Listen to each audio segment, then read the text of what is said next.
I have a couple ideas of what the origin of Snow Peak ruins is, but don't really have a lot of time in this video to discuss it in greater detail. If you want to hear the theory behind it, be sure to let me know in comments below.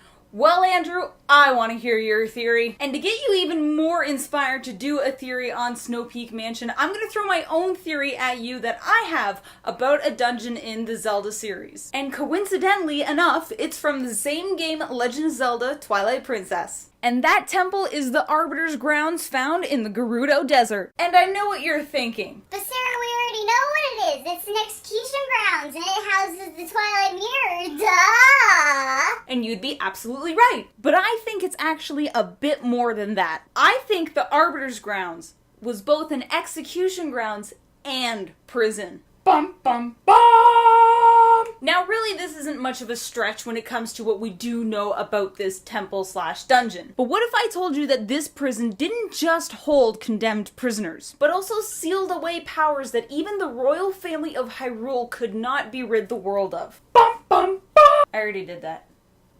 Oh. So first things first, what do we know about the Arbiters Grounds? Really, when you think about it, not a whole lot. The only information we get is a couple of sentences from Aru, one of the members of Telma's resistance. The Gerudo Desert once held a prison built to hold the worst criminals this land has ever known. He then goes on to talk about the mirror and ends with the desert at world's end. It still holds the cursed mirror and the malice of the doomed inmates. And that's all that's really said in-game about the grounds. So why do I think this is more than just an execution ground? Well, first, let's actually take a look at the shape of the temple. From outside, you can see the top that looks a lot like, you guessed it, a coliseum. Now, I don't think the game designers just did this because it looked cool, which, I mean, it does, but I believe the Arbiter's Grounds was something like a coliseum. Aru mentions criminals who were sentenced to death were sent directly to the underworld by a cursed mirror. But what if you weren't sentenced to death? I'm sure that there were plenty of criminals in Hyrule, but there are no signs of any prison-like buildings in all of Hyrule Kingdom. I mean, they could hold some in the dungeons you start your wolfy adventure in, but for argument's sake, let's say those are private cells for the castle alone. So if you were a criminal in Hyrule and not sentenced to death, you were sent to Arbiter's Grounds where they left you to have free roam of the building. Yeah, that's right, I believe that the inmates could roam around freely in the grounds. Remember how I said the grounds resemble a coliseum and that wasn't by accident? That's because once you were brought to the grounds and left in one of the many wings of the buildings, you were allowed to do whatever you wanted, even kill your own inmates. This would explain why you find so many remains throughout the whole temple and not in just one or two rooms where people were executed. Next, let's take a look at some of the enemies that you find in the grounds. First up is the Stalfos. This sword and shield wielding skeleton has had many forms in the Zelda universe, from simple wanderers to soldiers to even knights of a long forgotten kingdom. But their skills are apparent nonetheless in Twilight Princess. So I believe these enemies, when they were alive, were near the top of the pecking order in the prison. In Majora's Mask and Ocarina of Time specifically, the Stalfos have been described as knights or soldiers, so it's not hard to assume that these Stalfos would also be some kind of a knight or soldier. Next up is the Stalkin. Now, warning, this one might just get a little grim. No, not that one. I believe the Stalkin were children of Arbiter's Grounds. Remember I said that inmates had free run and could do anything while in this place? So who's to say the unspeakable didn't happen in here as well? Okay, this is actually making me really uncomfortable, so we're gonna try to get through this one as fast as possible. Obviously, the first piece of evidence to back up this theory is, well, they're small. But also think about how they attack you in the game. In large groups and never by themselves. And even their attacks are very simple, juvenile, basic, and similar to how an untrained child would attack. Pokey pokey! And even more eerily, remember the sound they make when you destroy them? Kind of sounds like a child screaming, doesn't it? Okay, moving on. Next up are the Re-Dead Knights. These inmates in the prison were clearly on the top of the food chain, for they are obviously the biggest and strongest of them. There's actually a lot of mystery as to who or what the Re-Deads were in life, but what's most interesting is that in the English version of Twilight Princess, it was the only one, or that I could find, to call the enemies Re-Dead Knights. Japanese, Spanish, and Italian called them Gibdos. Yep, that's right, our familiar bandaged-faced friends from pretty much every other Legend of Zelda game ever. But what does that mean for their role in Arbiters Grounds? Let me remind you that in past 2D Zelda games, if you managed to catch a Gibdo on fire and burn their bandages away, it would reveal a bony Stalfos. So if the Re-Dead Knights are really just Gibdos and the Gibdos are really just Stalfos, then who's to say that these Re-Dead Knights weren't once again just simply knights, soldiers, or fighters imprisoned in the Arbiter's Grounds? Moving on from skeletons to something a little bit more spiritual are the Poes. Poes? Po? How do you plural that? We'll go with Po. Now these Po are clearly very different from the Po that you find in the rest of the game in Twilight Princess, or even any other Zelda game for that matter. And that's because these Po weren't just your usual troublemaking spirits. These Po were once inmates of the prison. But these obviously weren't knights, soldiers, or fighters. These guys were magicians. Dark Magician! No, not that kind! In life, the Po practiced dark magic, much like Ganondorf was a user of dark magic. But these guys were much more obsessed. How do I know this? Think back to the rooms and chambers that you find these Po in. You know what? Don't worry about it. I'll just show you. Here, and here. See what's on the floor in each room? Looks a lot like a magic circle, doesn't it? That's 'cause it is! Clearly, the reason you find a Po in a room with a magic circle on the floor is because that's where they spent all their time while they were alive. In those rooms, continuing to practice their magic and maybe even try to find a way to escape. And our invisible friend the Po isn't the only ghost you'll find in this prison. And no, I'm not talking about the ghost rats.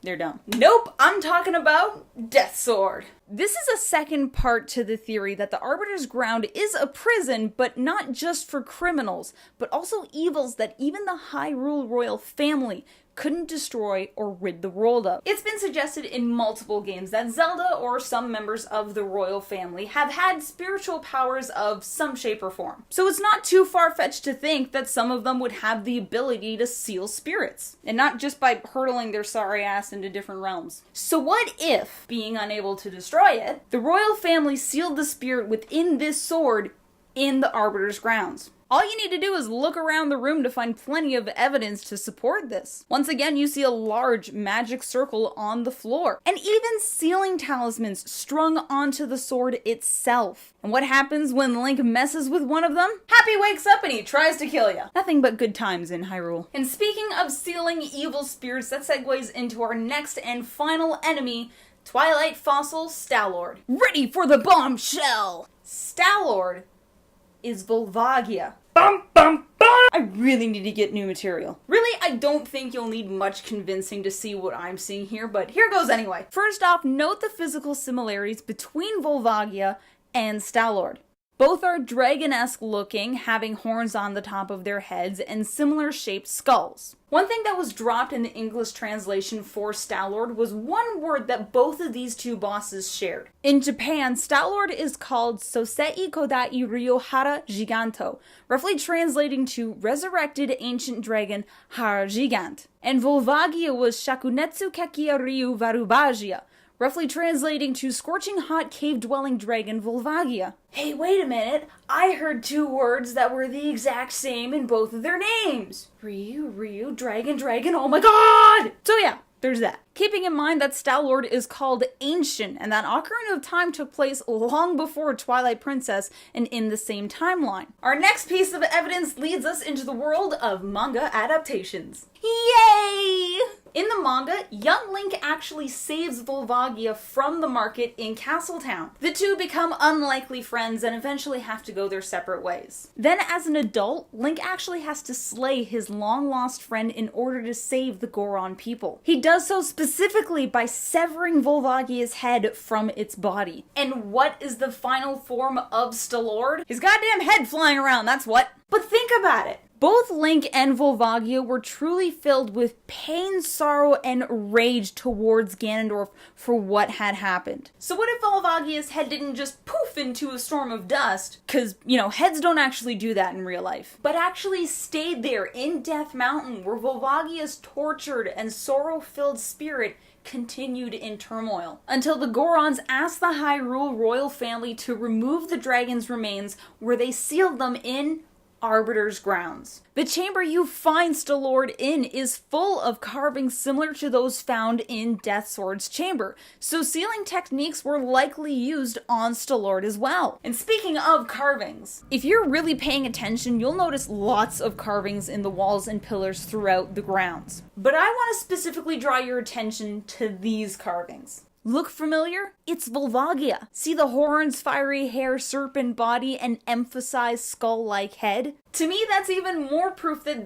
Hey guys, editing Sarah here. It wasn't until I got far into editing that I realized that I forgot one of my major points in giving the reason why I think Stalord and Volvagia are the same being. And it actually has a lot to do with the music that plays during their boss fights. So here, a quick listen to Volvagia's theme from Ocarina of Time in the Fire Temple.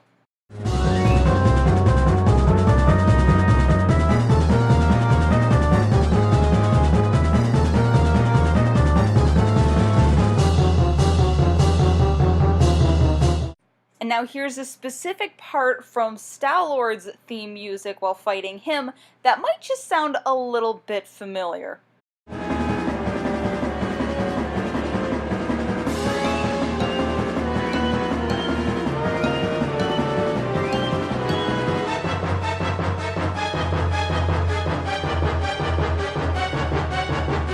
Talk about interesting how these two boss battles have such a similar sounding theme, even though they are actually many games apart.